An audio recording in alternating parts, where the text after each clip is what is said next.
Hello children, எல்லாரும் எப்படி இருக்கீங்க? நல்லா இருக்கீங்களா? Very good. உங்கள் அனைவருக்கும் ஆண்டவராகிய இயேசு கிறிஸ்துவின் நாமத்தில் கிரீட்டிங்ஸ், வாழ்த்துக்கள். இன்னைக்கு ஒரு பைபிள் ஸ்டோரி பார்க்கலாமா? இன்னைக்குள்ள பைபிள் ஸ்டோரி எங்க இருக்கு அப்படின்னு சொன்னா, புக் ஆஃப் செப்பனியா, செப்பனியாவின் புத்தகம். ஸோ நம்ம ஏற்கனவே கிட்டத்தட்ட 8 சிறிய தீர்க்க தரிசிகளின் சிறிய தீர்க்க தரிசன புஸ்தகத்தை தியானிச்சிட்டோம். அப்போ இது எத்தனாவது? 9th minor ப்ராஃபட்குள்ள book, 9th book. சரியா? இது 9வது புக்கு தான் யாருக்குள்ளது? இந்த செப்பனியாக்குள்ளது. சரியா? அப்போ இவருடைய ப்ராஃபஸி குறித்து நம்ம என்ன பண்ண போறோம்? இன்னைக்கு பார்க்க போறோம். ஸோ முதலாவது நம்ம பார்த்தோம்னு சொன்னா, இந்த செப்பனியா ஆர் செப்பனியா எந்த காலத்தில் வாழ்ந்தார் அப்படின்னு சொன்னா, ஜோசியா அல்லது யோசியாவின் நாட்களில் வாழ்ந்தவர் அப்படின்னு சொல்லி வசனத்துல, அந்த முதல் வசனத்திலே குறிப்பு இருக்கு. சரியா? அதுக்கப்புறம் நம்ம பார்த்தோம்னு சொன்னா, அவருடைய ஜெனரேஷன்ஸ் எப்படி பார்க்கலாம்? கிரேட் கிராண்ட்ஃபாதர், ஃபாதர் அப்படின்னு சொல்லி அவருடைய அவருடைய தாத்தா பூட்டன் முப்பாட்டன் காலத்திலிருந்தே வர மாதிரி அந்த வரிசையில் இந்த செப்பனியாக்குள்ள பேர் வருது. சரியா? அப்போ முதலாவது யாரு? எஸ்கியா. அவருடைய குமாரன் யாரு? ஆமரியா. அவருடைய குமாரன் யாரு? கெதலியா. அவருடைய குமாரன் யாரு? கூஸ். இந்த கூசின் குமாரனாகிய செப்பனியா அப்படின்னு சொல்லி அவருடைய வாரிசு அல்லது அவருடைய வம்சாவளியை குறித்து அழகாக எழுதியிருக்கு. ஸோ இப்படியாக ஜென்ரேஷன் பை ஜென்ரேஷன் அப்படியாக அவருடைய அந்த டீட்டெயில்ஸ் தெளிவாக செப்பனியா சாப்டர் 1 ஃபர்ஸ்ட் வேர்ஸ்ல கிளீனாக கொடுத்துருக்கு. சரியா? ஸோ இப்போ ஆண்டவர் என்ன காரியங்களை குறித்து இந்த செப்பனியா கிட்ட தீர்க்க தரிசனம் சொல்ல போறாங்க. சரியா? அதை குறித்து நம்ம இன்னைக்கு பார்க்க போறோம். அப்போ இந்த பட்டணத்துல மக்கள் எல்லாம் ஆண்டவருக்கு பிரியமில்லாத ஒரு வாழ்க்கை வாழ்ந்துகிட்டு இருக்கிறாங்க. அதனால அந்த சிட்டிக்கு அகெயின்ஸ்டா ப்ராஃபஸி சொல்லப்படுகிறது. சரியா? அப்போ எந்த சிட்டி என்ன எது நம்ம சொல்லி பார்த்தா, verse 4 chapter 1 Zephaniah chapter 1 verse 4ல அது மறுபடியும் நம்ம பார்த்தோம்னு சொன்னா, அந்த ஜூடா அண்ட் ஜெருசலேம் குறித்து தான் அதில் போட்டிருக்கு. ஓகேவா? அப்போ இப்படிலாம் ஜனங்கள் மனம் போன போக்கில் போயிட்டு இருந்தா, ஆண்டவருடைய judgement day, the day of the Lord, அந்த கர்த்தருடைய நாள்ல என்ன செய்ய முடியாது? ஒண்ணுமே செய்ய முடியாது. யாருமே தப்பிக்க முடியாது. சரியா? நம்ம இஷ்டம் போல மனம் போன போக்கில் வாழ்ந்துகிட்டு இருந்தா, அப்பந்தான் ஆண்டவர் என்ன பண்றாங்க? எச்சரிக்கிறாங்க அந்த ஜனங்களுக்கு. சரியா? அப்போ அந்த நாட்கள்ல நீங்க திடீர்னு நான் என்னுடைய சில்வரை வச்சு என்ன காப்பாத்திக்கிடுவேன், என்னுடைய கோல்டை வச்சு என்ன காப்பாத்திக்கிடுவேன், என்னுடைய மணியை வச்சு என்ன காப்பாத்திக்கிடுவேன் அப்படின்னு சொல்லி நீங்க என்னதான் நீங்க குட்டிக்காரனை அடிச்சாலும் ஆண்டவருடைய நாள்ல இதெல்லாம் செல்லுபடியே ஆகாது. அப்ப அந்த கர்த்தருடைய நாள் வந்த பிறகு, the day of the Lord, அந்த டைம்ல எதுவுமே நம்மளை காப்பாத்தாது அப்படின்னு சொல்லி அழகா செப்பனியா சாப்டர் 1 verse 18 எழுதியிருக்கு. கர்த்தருடைய உக்கிரத்தின் நாளிலே அவர்கள் வெள்ளியும் அவர்கள் பொன்னும் அவர்களை தப்புவிக்க மாட்டாது. அப்போ அதனால நம்ம என்ன பண்ணணும்? ஏன்னா அந்த டைம்ல நம்ம ஆயத்தம் இல்லாம நம்மளுடைய பணத்தை நம்பி, கோல்டை நம்பி, சில்வரை நம்பி இருந்தா ஒரு பிரயோஜனமும் கிடையாது. the day of the Lord, அந்த டைம்ல சில்வர் கோல்டுலாம் நம்மளை காப்பாத்தாது. ஆண்டவர் தான் நம்மளை பாதுகாக்கணும். அப்போ அந்த டைம் வரைக்கும் ஆண்டவருடைய கைடன்ஸ் வேணும் அப்படின்னு சொன்னா நம்ம என்ன பண்ணணும்? செப்பனியா சாப்டர் 2 verse 3ல அழகா எழுதியிருக்கு, கர்த்தரை தேடுங்கள், கர்த்தருடைய நீதியை தேடுங்கள், மனத்தாழ்மையை தேடுங்கள். Seek the Lord, all you humble of the land, you who do what he commands. Seek righteousness, seek humility. ஆண்டவருடைய நீதியை தேடுங்க, மனத்தாழ்மை, இதெல்லாம் தேடும் பொழுது கர்த்தருடைய நாளிலே the day of the Lord வரும்போது நம்மளாம் என்ன பண்ணுவோமா? பாதுகாக்கப்படுவோமா? சரியா?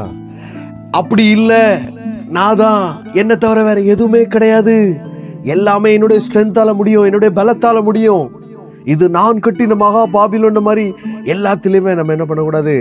பெருமை பாராட்டிக்கிட்டு இருக்க கூடாது. 2ஆம் அதிகாரம் 15ஆம் வசனத்துல அதுதான் போட்டிருக்கு. நான் என்னை தவிர வேறொருவரும் இல்லை என்று தன் இருதயத்திலே சொல்லிக் கொண்டாள். நிர்விசாரமான வாழ்க்கை, செல்ஃபிஷ்னஸ். இப்படிப்பட்ட பெருமை, நான் தான் அப்படிங்கிற பெருமை வேண்டாம். ஹியூமிலிட்டி, சாந்தம், மனத்தாழ்மை நமக்கு இருக்கட்டும். அந்த 15ஆம் வசனத்தை பாருங்க. நான் தான், நான் தான், என்னை தவிர வேறொருவரும் இல்லை, என்னை தவிர வேறொருவரும் இல்லை. இப்படிப்பட்ட எண்ணம் எனக்குள்ள இருக்கா, நமக்குள்ள இருக்கா? இன்னைக்கு நம்ம அதை என்ன பண்ண போறோம்? தூக்கி தூர போட போறோம். சரியா? ஒரு சின்ன மாரல் ஸ்டோரி சொல்லட்டுமா? நான் தான், நான் தான் அப்படின்னு சொல்ற ஒரு அருமையான ஒரு டர்ட்டில் இருந்துச்சு. சரியா? எல்லாத்துலயுமே நான் தான், நான் தான் அப்படின்னு சொல்லு. அப்புறம் 2 பேர்டு அண்ட் இந்த டர்ட்டில் சொல்லலாம், இல்லை ஃப்ராக்னு சொல்லலாம். ஸோ அந்த ஸ்டோரியை 2 விதமாக சொல்கிறாங்க. நான் டர்ட்டில்னே சொல்கிறேன். அப்போ இந்த 2 பேர்டு அண்ட் டர்ட்டில் ஒரு பாண்டில் வாழ்ந்துக்கிட்டு இருந்துச்சு. அந்த பாண்டில் சம்மர் டைமாக இருக்கிறனால அப்படியே அந்த தண்ணி குறைஞ்சி ட்ரை ஆகிட்டே இருந்துச்சு. அப்போ இந்த டர்ட்டில் ஒரு ஐடியா கொடுத்துச்சு. அந்த ஹில்லுக்கு அந்த சைடு இன்னொரு பாண்ட் இருக்கு, அந்த பாண்டில் நல்ல வாட்டர் இருக்கு. ஸோ அதனால் நம்ம என்ன பண்ணுவோம், நம்ம ஏரியாவை ஷிஃப்ட் பண்ணுவோம் அப்படின்னு சொல்லி அந்த பேர்டுக்கு ஐடியா கொடுத்துச்சு. அப்போது நாங்கள் பறந்து வந்துடுவோம், நீ எப்படி வருவ அப்படின்னு சொல்லி அந்த பேர்டு அந்த டர்ட்டில் கிட்ட கேட்டுச்சு. உடனே அந்த டர்ட்டில் இன்னொரு ஐடியா கொடுத்துச்சு. என்ன? ஒரு ஸ்டிக் எடுங்க, நீங்கள் என்ன பண்ணுங்க, ஒரு சைடு ஒரு பேர்டு, அந்த அந்த அந்த ஸ்டிக்குள்ளே எட்ஜை நீ பிடிச்சிக்க, அதே மாதிரி அந்த ஸ்டிக்குள்ளே அனதர் சைடு எட்ஜை நீ பிடிச்சிக்க. Right hand side, left hand side உங்களுடைய அந்த அலகால அல்லது அந்த பீக்கால நீங்கள் என்ன பண்ணுங்க, அதை பிடிச்சிக்கிடுங்க. நான் என்ன பண்ணுவேன், சென்டரில் அந்த ஸ்டிக்குள்ள சென்டரை நான் பிடிச்சிக்கிடுவேன் அப்படின்னு சொல்லி அந்த டர்ட்டில் ஐடியா கொடுத்துச்சு. இப்போ அவங்க சொன்ன மாதிரியே ஜாலியாக இந்த பாண்டை காலி பண்ணி அந்த ஹில்லுக்கு அந்த சைடு இருக்கிற பாண்டுக்கு பறந்து போயிட்டு இருக்கிறாங்க. இந்த பேர்டு அழகா அந்த ஸ்டிக்கை கேரி பண்ணியிருக்கு, கேட்ச் பண்ணியிருக்கு. சென்டரில் அந்த டாட்டாய்ஸ் ஆர் அந்த டர்ட்டில் அழகா அதை பிடிச்சிட்டு அப்படியே போயிட்டே இருக்காங்க. திடீர்னு கீழே இருந்து ஒரு சத்தம். கீழே அந்த வயல்வெளிகளில் ஒரு காவ் அழகா என்ன பண்ணிட்டு இருந்துச்சு, அந்த பாஸ்டர்ல அந்த கிரீனரி, அந்த புல் மேய்ஞ்சிக்கிட்டு இருக்கிற அந்த நேரத்தில் மேலே பார்த்தா இந்த டர்ட்டில் அழகா அப்படி போயிட்டு இருந்துச்சு. உடனே அந்த கவ் கேட்டுச்சு, whose idea is this? யாருக்கு இப்படிப்பட்ட ஒரு ஐடியா வந்துச்சு?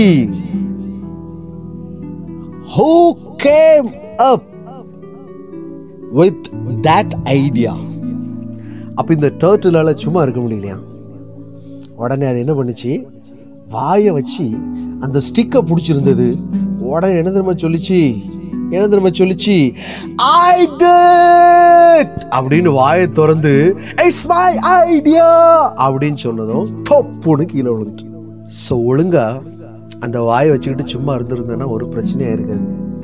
அழகாக என்ன பண்ணியிருக்கலாம், அந்த ஹில்லுக்கு அந்த சைடில் உள்ள பாண்டில் போயிட்டு மறுபடியும் அவங்க லைஃப்பை நல்லா வாழ்ந்துருக்கலாம். பட் தேவையில்லாத செல்ஃபிஷ்னஸ், தேவையில்லாத பெருமை, நான் தான்,